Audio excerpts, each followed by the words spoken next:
We're going through this long study of the front headlock situation in submission grappling. The first big scenario that we looked at, remember there are 4 scenarios that we apply the front headlock in to a greater degree than any other. These are standing position, kneeling positions, seated positions, and guard passing positions. We're now turning our attention to the second of those scenarios. This is situations where the 2 athletes are kneeling in front of each other and one has a front headlock. So for example, my opponent is down on 2 knees, down on the mat, and we have the front headlock situation. We're on 1 knee like so and working from here. This is probably the most familiar scenario for front headlocks for people that come from a wrestling background. We've assumed that either from standing position, we took our opponent down to the floor, we hit a standing snap down and put him down into a front headlock, or it might be in a more jiu-jitsu type context where my opponent is employing many of the standard moves of jiu-jitsu. So for example, if you're bottom side control, how many times have you seen this happen? Guy gets an underhook, comes up to his base, and boom, we're right away into a front headlock type scenario. Okay. Say for example, I'm passing my training partner's guard, and in the course of guard passing, we get some kind of stack, for example, and my opponent comes up, and lo and behold, we're right away into a front headlock scenario. There's so many ways it could happen in the sport of jiu-jitsu, but you'll notice they all have one thing in common. They're almost always reactive entries. When we're down on the ground, the overwhelming majority of your entries into a front headlock will be reactive. Because I'm on 2 knees and my opponent's working underneath me, he's always going to be, the crown of his head will always be underneath the height of my armpit. And so as we work in situations like this, it's very, very easy to get into front headlocks. The moves that we saw in the standing position don't really have applicability down on the knees. So for example, it's very, very rare in a competitive setting for 2 athletes to stand in front of each other on 2 knees, up, 2 knees. And you know, this is the kind of thing you see in beginners class where 2 guys wrestle on the knees like this. Like it never happens in competition. Okay, so typically what we find when we're working down on the floor is that most of the entries are reactive. So for example, if my opponent shoots for a leg down on the knees, boom, this would be a good example of working into a front headlock type scenario. If my opponent comes up from a pin escape, if he turns over and turtles when I'm trying to pass his guard, these would all be good examples of reactive entries when we're working down on the floor with front headlocks. So always bear in mind, when we work down on the kneeling position, down on the mat, the overwhelming majority of your entries in the front headlock will be reactive entries rather than the proactive entries that we saw predominate in the standing position. We're making our way through the front headlock system that I teach. So far, most of our effort has been in getting into the front headlock situation. Now we're down on the mat in a front headlock and we're ready to go into some of the most distinctive and interesting parts of the front headlock system.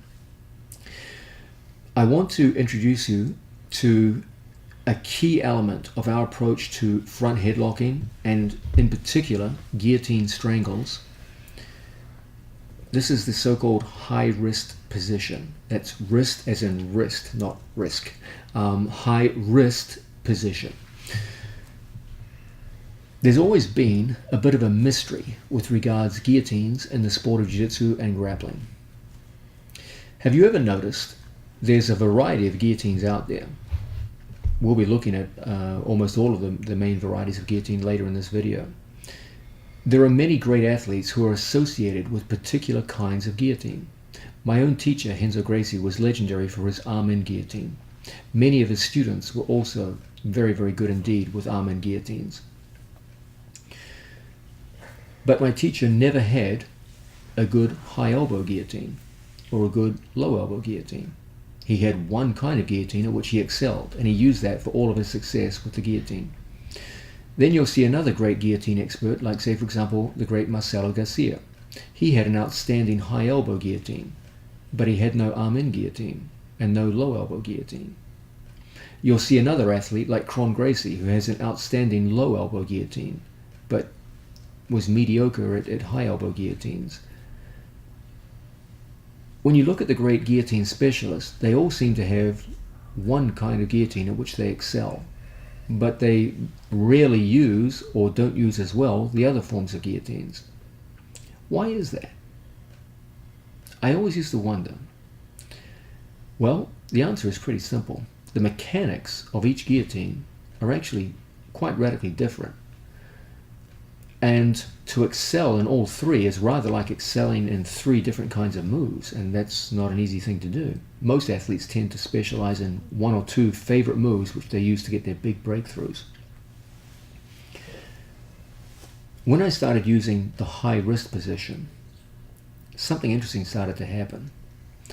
The athletes who I taught to use high wrist started to excel in every version of the guillotine. By repositioning their wrist and putting the primary focus on the positioning of their wrist, suddenly athletes could be extremely effective at high elbows, arm in, and low elbow guillotines, along with many other forms of guillotine.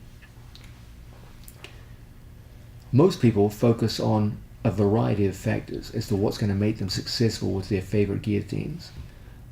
But I always urge my athletes, particularly in the kneeling position from front headlocks, to focus on what I call the high wrist position.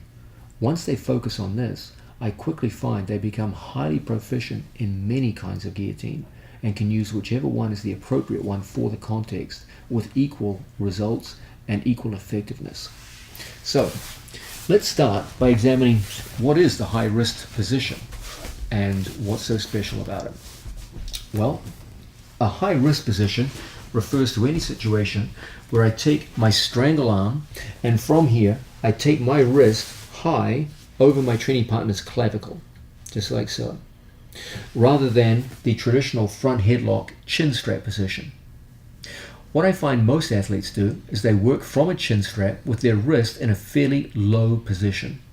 Then from here they lock their hands depending upon which kind of guillotine they favor, whether it be arm in, high elbow, or low elbow, or any other form of guillotine which they might fancy, and they work from the chin strap with their hand, their wrist in particular, relatively low.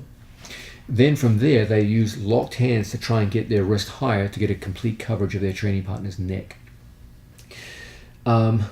That's certainly not a wrong way to operate. Many great athletes have had tremendous success with that over the years. But it does tend to create situations where different kinds of guillotines have very different kinds of strangle mechanics. And so you get this commonly observed phenomenon where people can be very good at one guillotine but unsuccessful with other kinds of guillotine. As opposed to the high wrist position, which puts your hand in a position where any form of guillotine will be equally effective and the strangle power for each one will be more or less the same. What we have to focus on is off that initial front headlock, taking our hand and getting up here. Once we get our hand into the high wrist position, something very interesting happens. It's what I often refer to as double closure. Thank you. When we go to strangle someone, our goal is to reduce as much as possible the supply of blood into your training partner's brain. It's impossible to completely stop the traffic of blood to the brain. Okay, there are 4 arteries leading to the brain. Most people think there are 2. Most people think there are 2 carotid arteries running up the front which carry blood to the brain. They neglect to mention there are also 2 vertebral arteries that run up inside the spine, and these also contribute a significant amount of blood supply to the brain. So a strangle applied to the front of the neck is going to completely miss those vertebral arteries. So you're not cutting off 100% of the blood to the brain, even if you did apply a very efficient strangle to the front. What you are doing is you're cutting off a percentage. You're reducing the blood flow to the brain.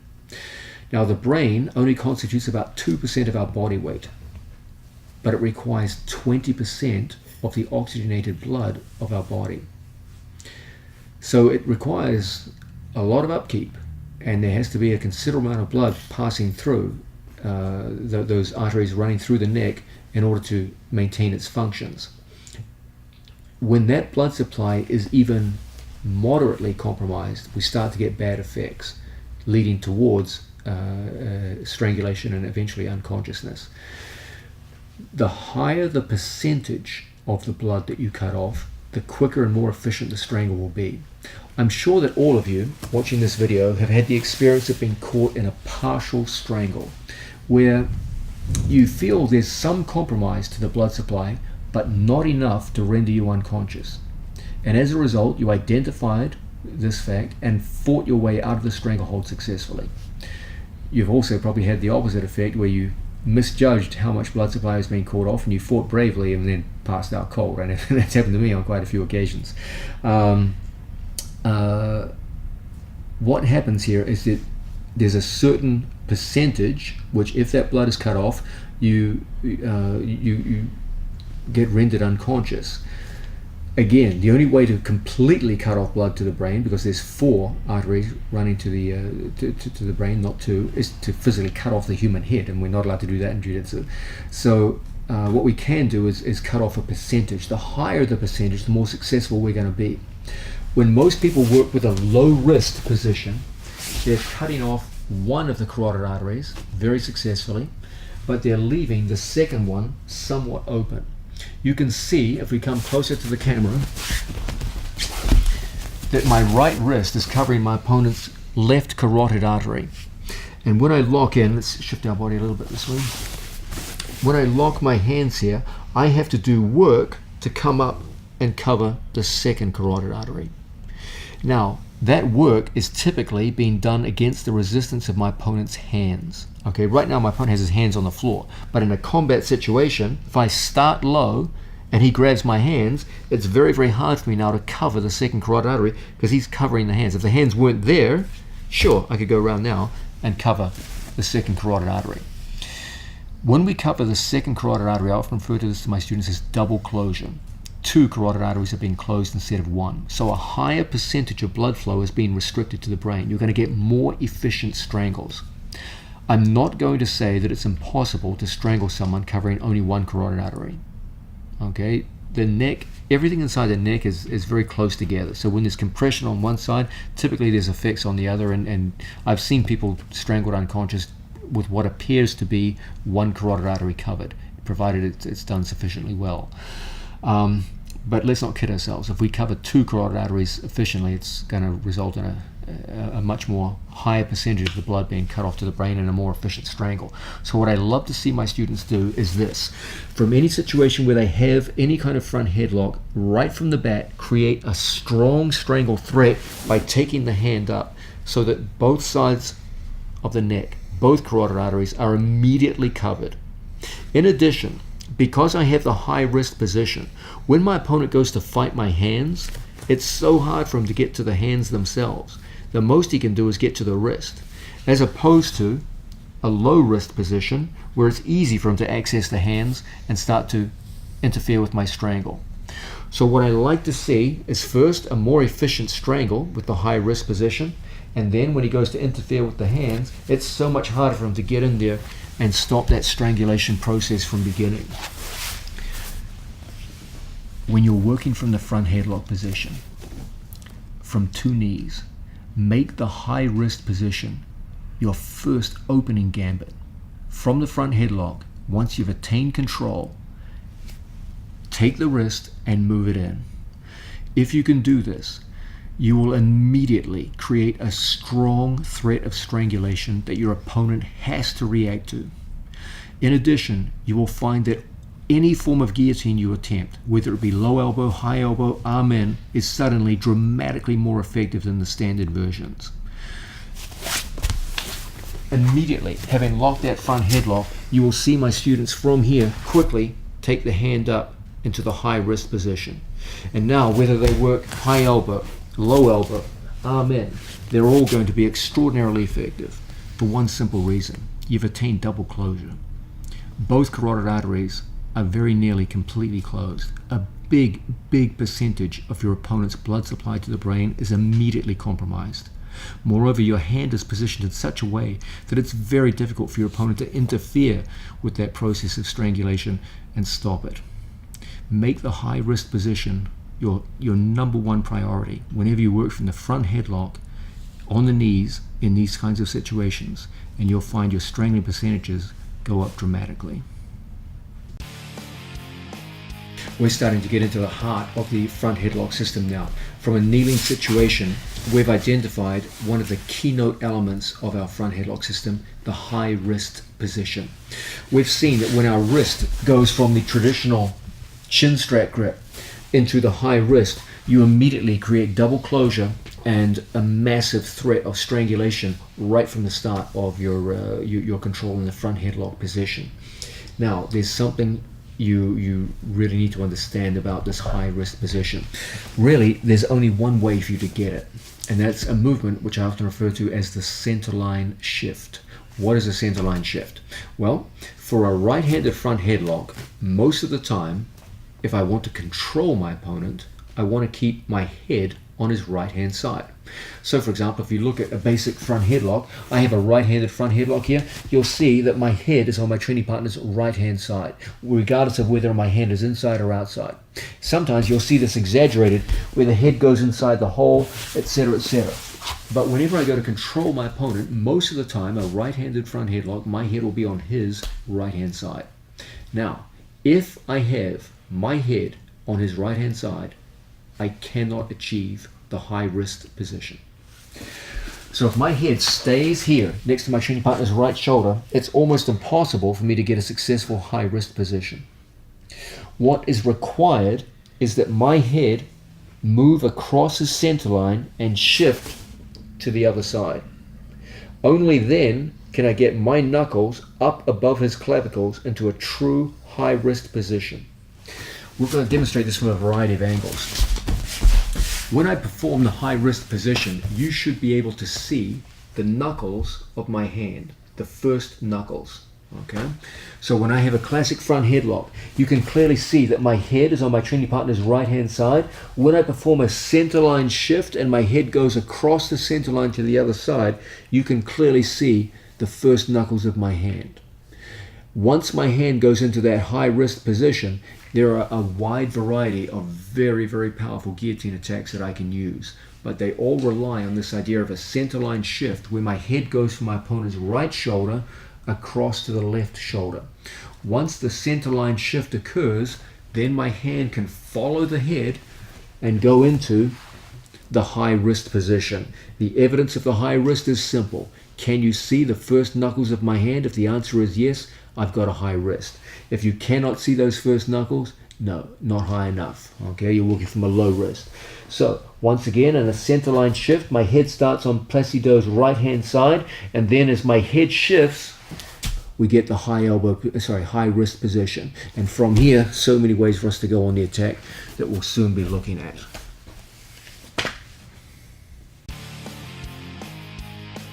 Time for us to start going into actually using the high wrist position. We've seen why I favor it, how it generates double closure of my opponent's carotid arteries, creates an incredibly efficient coverage of the or interference of my opponent's blood supply to the brain, and creates an immediate threat of strangulation that my opponent has to address. It's difficult for him to address because the hand is positioned in such a way that it's hard for him to get through to hand fight me as I'm attempting the stranglehold. We've seen that the way to this high wrist position is through a movement called the shifting of our head, okay, where the head moves across the center line shift, and as a result we're able to get our hand up into this very, very fine attacking position and go into work. Now, we're going to start looking at actually using this now in a practical context, and we're going to go through one of the most high percentage ways to strangle from a front headlock situation, the high elbow guillotine. Now, the high elbow guillotine is a very, very effective method, even in its standard forms. Done in the form I'm about to show you, it's a very difficult thing to get away from. We'll look at it in the context of someone in turtle position, down here on the elbows, a fairly common scenario in the sport of jiu-jitsu. And we're working here, we've hit what we call the centerline shift, where our head moves across, and as a result, we get into this high wrist position. Now, from here, we're going to take our foot and we're going to step here so our knee touches our training partner at the lat muscle, just like so. So you'll see I have a high wrist position and I have an angle where I'm lined up across my training partner's center line. Let's change the angle. So here's my training partner's shoulder line. I want to line up with his shoulder line. Okay, so I start on my training partner's center line in the front headlock. I go in, I hit a center line shift, and there's that lethal hand position, the high wrist position. Now from here, I take a big step, and my leg blocks his primary defensive hand. As a result, we have high wrist, and I'm lined up across the shoulder line. As a result, we can lock our hands. I'm not going to do what most people do, which is to fold and sit down to the floor. And after they sit, then try to throw their leg across their opponent's body. That takes a little too much time, and it's very easy for me to counter my high elbow guillotine by falling to his back. And now you've lost the position. What I prefer to see my students do is to throw their leg over their opponent's back prior to sitting down to the floor. So from a situation where we start off, just like so, we hit that fundamental head shift that gives us the high wrist position, and we step up to our training partner's shoulder line. Then from here, with our hands locked, we take our leg and we throw it right over our training partner's back. From the throw, I take my right foot and curl my foot inwards so that I sit back in a way where it's very, very difficult for my opponent to, I have to let go, it's already strained because of that high wrist position. It's very, very difficult for my opponent to slouch over to his back and avoid the force of the strangulation. Let's have a look at that sequence again. I'm sorry, the high wrist position is a very efficient strangle. It covers the carotid arteries right from the start, so I had to let go of that halfway through it. From that initial start, we lock up like so. We've seen the center line shift, gives me high wrist. Now, a lateral step lines me up with my training partner's shoulder line. Then right from here, I take my left foot and flick it over my training partner's back. Then I curl my foot inwards, and now we have the perfect high elbow position, and we're in a strong finishing position, ready to go. In this way, you get tremendous coverage of your training partner's carotid arteries. Moreover, it's done in such a fashion that it's extremely difficult for your opponent to access your hands and fight the hands as people normally do when they first go in to defend the guillotine. In addition, by stepping over our opponent's back first, it's somewhat difficult for my opponent to slouch over onto his back to try and relieve pressure on his neck. All the standard methods of defending the high elbow guillotine become extremely difficult to employ. Let's have a look at the whole sequence again from another angle, just so we can see what it looks like. We've seen from a front headlock situation. We go in on our training partner, we make the center line shift, and as a result, we get that nice high wrist position. Now I line my body up with his shoulder line and step right over my training partner's hips and back, so that when we sit back away from the force of our training partner's defensive turn, and then from here we get the high elbow position for the finish. With a complete coverage of our opponent's two carotid arteries, it creates an immensely tight stranglehold, like a ligature around your training partner's neck, like a tourniquet, which just cuts off an abnormally large percentage of your opponent's blood to the brain and results in a highly efficient strangle that's very difficult for your opponent to interrupt. Now we've just seen a high wrist position, high elbow guillotine. Let's look now at a situation where you cannot get the high elbow guillotine. You have to work with a low elbow guillotine, but you still have that high wrist position. Let's look at the differences and relative effectiveness. If you come on this side.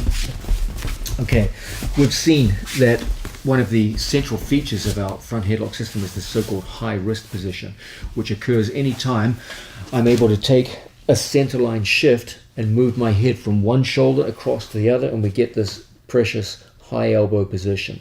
Now, in the previous move, we were able to step over our training partner's defensive arm and lock a high elbow position. Okay, there's always going to be times your opponent does a good job of throwing their defensive arm over your shoulder, and now from here I can't get the high elbow, even though I had a high wrist. My elbow is blocked out by his arm. Okay, in these situations, you might well be tempted to go into the low elbow guillotine, and with good reason. It's done properly from a high wrist position. It's an absolutely shockingly effective strangulation method. Elbow position. In a high elbow guillotine, obviously we're trying to get the elbow high and pointing down our training partner's center line. In the low elbow guillotine, we're taking our elbow back to our own rib cage. So we have two retracted elbows to our own rib cage, as opposed to flared elbows down the center line with a high elbow. So We start off as we did before with a front headlock situation. From here, I take the high wrist position, but before I can get to the high elbow, he throws an arm over my arm, cancelling this idea of the high elbow guillotine. So watch what I do in response. I take the padding of my thumb from the high wrist position and I put it here on the second carotid artery so that I have double closure. So my thumb takes the place of my wrist and the high elbow guillotine. Then my hand, my elbow retracts and I physically push my thumb into the carotid artery. So my low elbow position still does a good job of double closure because my elbow, left elbow, goes back to my ribs and pushes my bent wrist and thumb into the second carotid artery to achieve double closure. Once again, I come in, I get the high wrist position. So we've got an initial double closure. Then, before I can get the high elbow position, he blocks my high elbow arm. So now I come here, I push my elbow to my own ribs, and I physically push my thumb of the bent wrist into my training partner's second carotid artery. Then when I sit, I fall back and I lock in here. I've chosen a closed guard, but I could have chosen an open guard too. Now as my opponent grabs my wrists, other hand, and covers my arm here, so I'm looking for my low elbow position, all I do is lift my feet off the mat, and the strangle is every bit as tight and every bit as good as covering both carotid arteries as the high elbow guillotine that we saw earlier.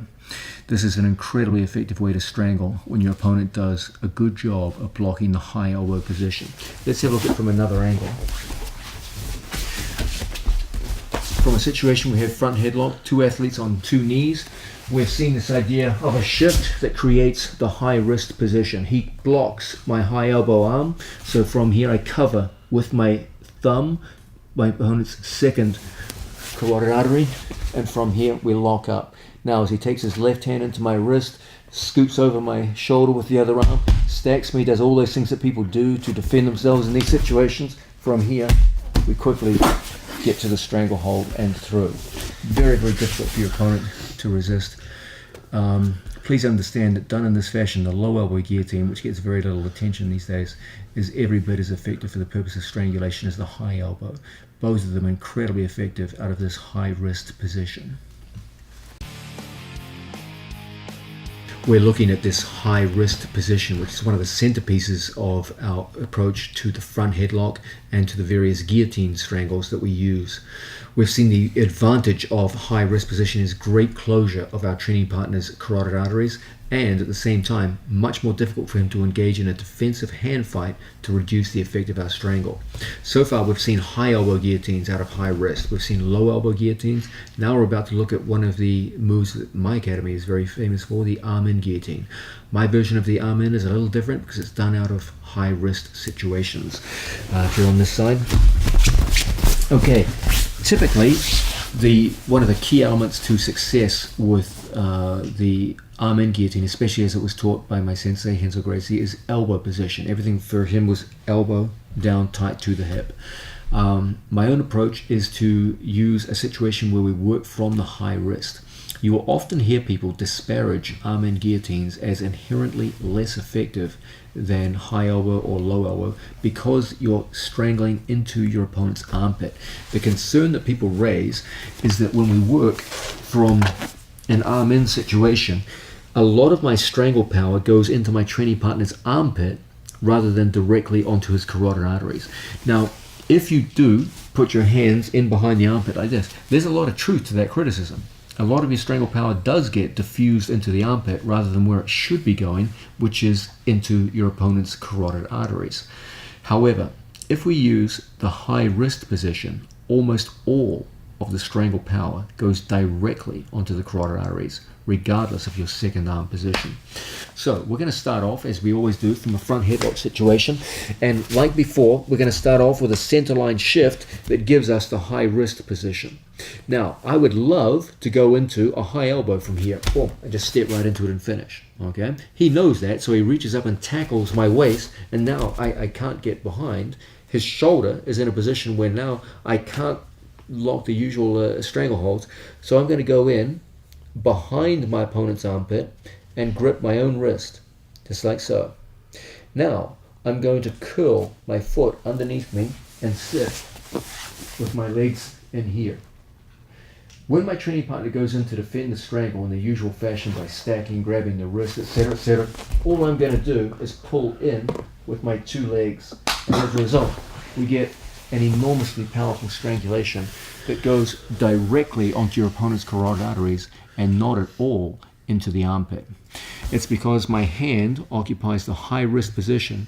My second arm just comes around the corner and solidifies its position, and we get an enormously strong strangulation. Let's have a look at it from the other angle. Okay, from this situation we start off with a front headlock. As before, I use the centerline shift to get the high wrist, but when I try to come around the corner, my opponent cuts me off with his right arm.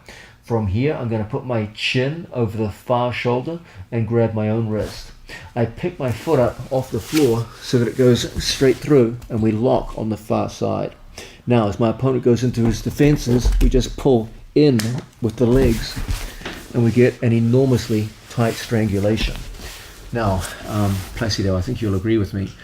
When this arm-in variation is done, you literally feel no difference in strangle power from the high elbow that we saw earlier, the low elbow that we saw earlier. All three strangles done from the high wrist position have the same strangle potential. What I do with the second arm is not nearly as important as what I do with the first strangulation arm. I'll say that again, it's so important. What I do with my second control hand is much less important than what I do with my primary strangulation hand. If the strangulation hand is placed in the high wrist position, you're going to find that almost all of the main forms of guillotine have roughly the same amount of strangle power. You won't get big discrepancies between one form of guillotine strangle and another. What you're going to find as a practicing student is that suddenly you become very effective with all the main varieties of guillotine instead of just one of them, because they're all being done out of essentially the same strangle arm position. They're all being done out of the same high wrist. And so suddenly, arm in, low elbow, high elbow, all have roughly the same power. Again, once I hit that centerline shift and we've got that strong coverage of both of my training partner's carotid arteries, where the second hand goes, whether it's high elbow, low elbow, or arm in, is not really that important. All that matters is that both carotid arteries are covered, and from here we get enormously tight strangulations as a result. We're looking at the high wrist position series, which is one of the centerpieces of our approach to front headlock position. We've seen that when we work from a front headlock, we like to get this high wrist position that renders what we call double closure and makes almost all of the main forms of guillotine equally effective. And so students for the first time can have confidence in a wide array of guillotines rather than just one or two which they favor. This allows them to go into strong guillotine attacks regardless of the kind of defensive operations your opponent brings to bear against you. I want now to show one of our team's favorite forms of guillotine attacks, and one you don't see so often. These are one-arm guillotines. I'd like to show you that if I attain a high wrist position, one-arm guillotines without any lock of the hands become extremely effective. Bear in mind always the central message of the high wrist situation. The idea that the placement of the first strangle hand is much more important to your success or failure in this kneeling position than the placement of the secondary supporting hand. Whether I go high elbow, low elbow, arm in, or as we're about to look at now, one arm, you can still be deadly effective if you get this high wrist position. Again, from a front headlock situation, we take our head into a centerline shift and lock up like so. Now, from here, I'm going to step over to the side. I'm going to put my hand on the far lat muscle and just hold so that my elbow and my knee form an effective frame over my training partner's body. Now, I take my foot and throw it over my training partner's back, and we just sit down here. When he tries to fall over to get away from me, it's difficult because I control the lat muscle. And then from here, I just bring the elbow straight back towards myself, and you have, I think you'll agree with me, Placido, a strangle, which is every bit as strong as locked hands. Okay, it's an intimidatingly strong strangulation. So once again, from a front headlock situation, we move our body with the so-called centerline shift, where my head moves across the centerline and gives us a high wrist position. Now, instead of taking my time to lock hands, I just step to an angle and my second hand catches my training partner at the lat muscle. And as a result, the casting of my foot over my training partner's back means my arms cross. You can see I still have the high wrist position. When my training partner tries to interfere with his defensive hands, it's so difficult. And from here, as the elbow comes back towards my own body, you get enormously strong strangulations. It has some similarities to the rotational finish that we saw in the back system in an earlier video series. Let's have a look at that sequence one more time in a speed a little more applicable to actual combat. From front headlock situation, as always, we start off in the usual kind of front headlock. Initially, our focus is on control, but the moment we go towards the direction of submission, we get that centerline shift and we cover both carotid arteries. Right from here, we step to an angle where I go across my training partner's shoulder line and catch. And then in one motion, I just throw my body through, the elbow comes back, and the strangle is set. Okay? This stands in contrast with, say, for example, the high elbow that we started this series with, where we hit the centerline shift, locked up, we stepped in like so, and then from here with locked hands, I went over my training partner's back, and then we finished in the regular high elbow position. What you're going to find is if I attain this high wrist position, even one-handed guillotines are enormously strong. I'll say it again. The placement of the first strangulation hand takes precedence in the effectiveness of your strangleholds from guillotines over the placement, or even the lack of placement in the case of a one-arm guillotine, of the secondary or supporting hand. We're looking at the high wrist position. From there, we've seen a variety of guillotine strangles. We saw arm in, we saw high elbow, low elbow. We just saw one-handed, one-arm guillotines. Let's look now at power guillotines. These involve a very direct coverage of your training partner's carotid arteries. As my strangle arm comes around, I turn my hand in, and instead of taking my hand high in a conventional 5-finger grip and pushing across like so, we take a low elbow and we physically join hands and push across like so that we get a very direct coverage of the second carotid artery and a very strong form of double closure. These kinds of strangles are made very famous by a guy who I taught in the Ultimate Fighter series when I coached alongside George St. Pierre. Cody McKenzie was a fascinating fellow who was on our team. He probably is the most famous exponent of this method of strangulation and was very proficient with it. Let's have a look at the details behind the power guillotine and why it represents an interesting addition to your guillotine arsenal. The way I personally like to use the power guillotine, because I'm not the most flexible person, Cody McKenzie had very flexible arms and very long, thin forearms, and as a result he could finagle his hands in, even with mixed martial arts gloves on, from a variety of positions. I like to do it from a high risk situation. From any standard front headlock we've seen, the centerline shift gives us a good coverage of our training partner's carotid arteries. From here, we're just going to sit down to the floor and we're going to lock our hands palm to palm, a very unusual grip for guillotines. The standard grips for guillotines mostly involve, there are other grips, but the most commonly seen forms are 5-finger grips, where 5 fingers grip the hand, sometimes the wrist, but usually the hand, just in like so. Here, we're locking thumbs involved, locked up like so. Okay. From this situation, I sit down towards the floor and I can lock either one leg, even the wrong leg, and lock in like so. It doesn't really matter. because in situations like this, both carotid arteries are very, very cleanly covered. Now I physically push with power into the second carotid artery, and as a result, we get a very, very strong coverage of our training partner's two carotid arteries, and as a result, a very efficient stranglehold. Let's have a look at that sequence again. Coming on the other side, from a different angle, we walk in on our training partner, and again, there's that fundamental movement of the head.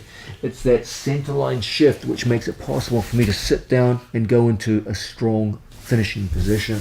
Now, even if my opponent jumped over my legs now, it would mean nothing. Any kind of entanglement on my part, regardless of which leg it's on, we just take our hand and push our hand towards the back of the neck, and as a result, we get enormous strangulation power. One more time. Front headlock situation. Center line shift gives me the high wrist position. From here, the two hands lock in. Okay. Now, wherever we fall, even in disadvantageous situations, okay, where my opponent jumps over my legs like so, from here, I just push inwards, and the strangle power is immense.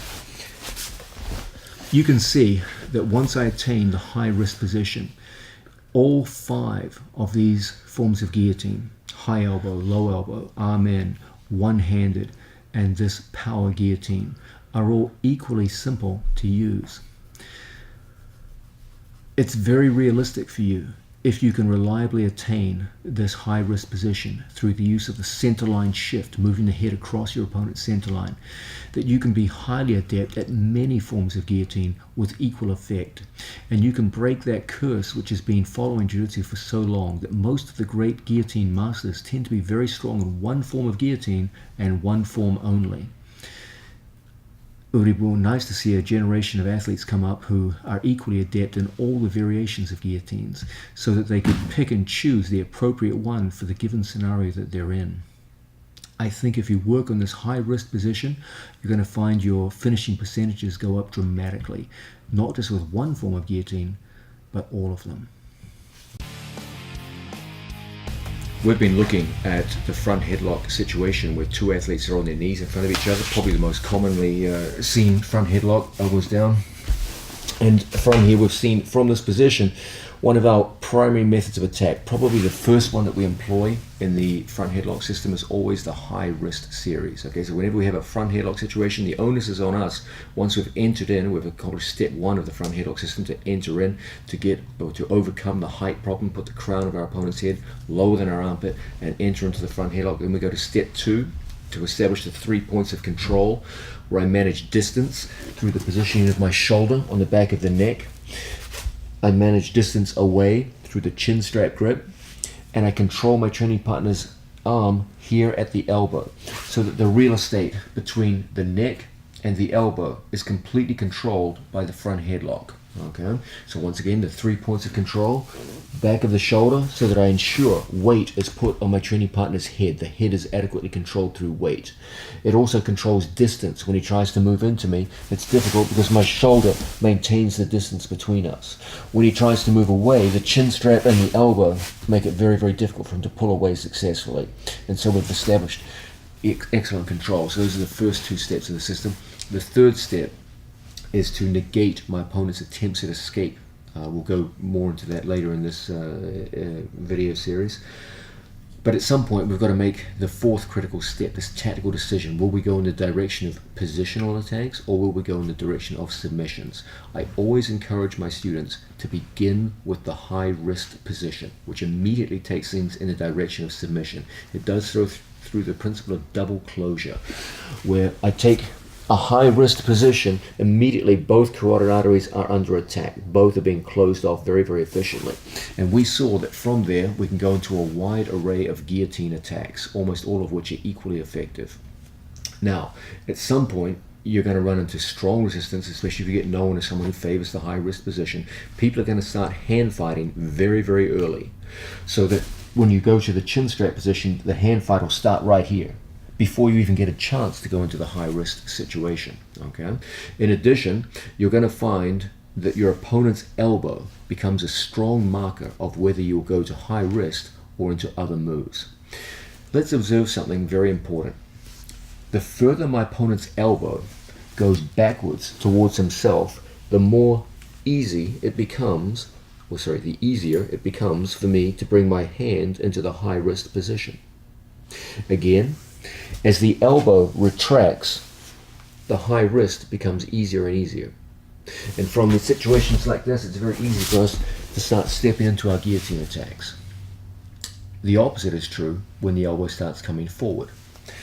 When the elbow starts coming forward across to the center line, now it starts to block many of my entrances into the high wrist position, particularly when it's done in conjunction with hand fighting. As my opponent locks up on my hands, it's very, very difficult for me to work successfully here. Okay? So as a general rule, as the elbow goes backwards and away, we tend to favor guillotine attacks. But as the elbow goes forward and across the center line, we tend to favor katagatame attacks. Now, you might be struck by the fact that I'm using the words katagatame in this situation, because typically, if you just lie down, we typically associate katagatame with the shoulder strangle, the arm triangle as it's often called, with positioning like so. Okay? But bear in mind that katagatame is a generic term. It simply means the shoulder hold. And essentially, what we refer to when we use the words katagatame is not a given move or a position, but a means or a methodology of strangulation. And that methodology of strangulation is one where my arm forms coverage of one carotid artery. By going elbow deep around my training partner's head, my bicep covers one carotid artery, and my training partner's shoulder and bicep blocks the other carotid artery. Okay?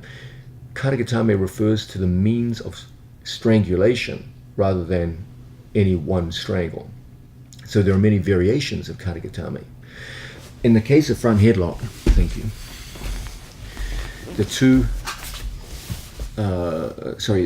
three most well-known variations are the Da strangle, named after a student of mine, Joe Diassi, the anaconda strangle, and what I'm going to be calling the seated katagatame, which is often mistaken for a guillotine. We'll spend some time on that strangulation later in this video. All of these are incredibly effective ways for us to work whenever we feel the elbow is moving across towards the center line and we're losing the hand fighting battle, and as a result we can't get our favored high wrist position and go into guillotines. So the more we tend to fail with guillotine attacks due to our opponent's defenses, the more we'll be tempted to switch off into variations of katagatame and use my opponent's shoulder as part of the strangulation attack on him. We'll be spending a considerable amount of time on this in the next few parts of this video. We're starting to look now at katagatame, which we're using in a generic fashion to refer to the method of strangulation rather than a single move. We've seen there are many, we're going to see that there are many variations of katagatame. Three of them in particular stand out in this front headlock scenario. Let's look at a method of strangulation which is well known in the jiu-jitsu community and has many variations, one which I favor very strongly among my students. It's often referred to as the anaconda strangle. There are variations of it, we'll be looking at them. Most people know it in terms of a figure four lock, but there are other variations we'll be looking at very shortly. I usually refer to this among my students as a front katagatame because the strangulation is a katagatame, but it's popularly known in the jiu-jitsu community as an anaconda, so I'll go back and forth between front katagatame and anaconda since that's probably how you refer to it. From a situation where my training partner is kneeling in front of me, we know that the more the elbow goes back and retracts, the more we'll go into high wrist positions and go into the various guillotines that we saw in the previous section. The more the elbow comes forward and the more my opponent vociferously hand fights and stops me getting the high wrist position, the more tempted we'll become to go into katagatame as an alternative. The first katagatame we're going to look at doesn't involve the use of the full figure four. We're going to strangle in the front headlock position on our knees without any attempt to switch grips. And this means for the first time, we're going to start working with locked hands. You'll notice that the initial controls that we use in the front headlock all worked on the principle of open hands, my two hands separated. And as a result, we were very quick to make transitions into other forms of attack. Now, many people favor locking their hands in a front headlock situation. There's nothing wrong with that. The locked hands can be highly effective in a front headlock situation. I generally use lock hands when I actually want to put some kind of strangle pressure on my training partner. The first method we're going to look at involves strangling straight from the front headlock position. This is a move which was used legendarily by the Schultz brothers in the sport of wrestling, and it has direct crossover into the sport of jiu-jitsu. We're going to lock a palm-to-palm grip. I'm going to employ a right-handed front headlock. So my left hand will be palm up. That's very important. If you get the palms in the wrong direction, you will definitely diminish your strangulation power when it's time to work with your opponent. Essentially what we're going to do is we're going to use our wrist and forearm to cut off one carotid artery, and we're going to use our training partner's shoulder and bicep to cut off his other carotid artery. So it is based on the Katagatame principle of his shoulder being part of the strangle and my arm being the other half. Now, we're going to have to use, since we're only using our hands to strangle, and hands, as you know, aren't the strongest part of the body. How are you going to strangle someone just with your hands? Well, you're going to have to use your head to back up your hands. Let's have a look at it now. From the situation where I start off with my training partner, I'm going to start in a classic front headlock scenario like so.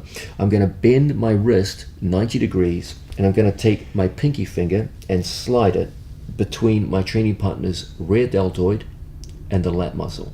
So that interface where the rotator cuff muscles of the shoulder separate the tricep and lat muscles, we bend our wrist and we slice our hand wrist deep into that zone. Now, we don't want to over penetrate and bring too much arm around. Only go in wrist deep with the bent wrist.